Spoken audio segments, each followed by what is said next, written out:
Niaje wafuasi. Sasa kwenye niko unaona hii place haijajengwa, lakini neighbor amefence. Neighbor kama amefence, ujue sometimes unanuanga plot alafu ukienda kwa ground unamuanga mawe the wrong location. Unaenda kumejenga the wrong location.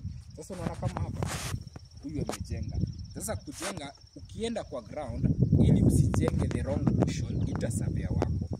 Na surveyor wako kuna surveys zinaitwa geolocation. Geolocation surveyor wako atakuja kwambie hii shamba na title deed zinaambatana.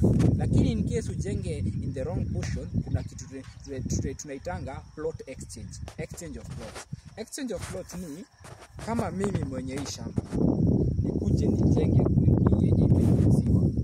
Sasa tunahitaji kusikizana na yeye tubadilishane.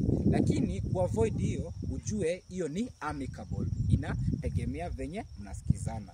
Sasa msiposikizana, ujue yule plot yake imekaribia barabara. Imeguswa na barabara mbili. Unaona hii huku ni barabara na huko kule mbele ni barabara, pale mbele ni barabara. So plot yake iko na barabara 3.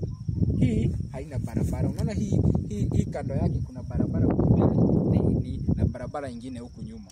So kuavoid hivyo, ita surveyor wako usijenge the wrong portion, kwa sababu in case huyu akuja jenge kwa hii plot, huyu mwenyewe anaweza kuuzia hata plot mara times 6. So kuavoid your dispute, pata surveyor wako. Surveyor wako analipishanga pesa ngapi? Surveyor anakulipisha a cup of coffee. Umepatana? So normalize using professions to avoid conflicts. Thank you.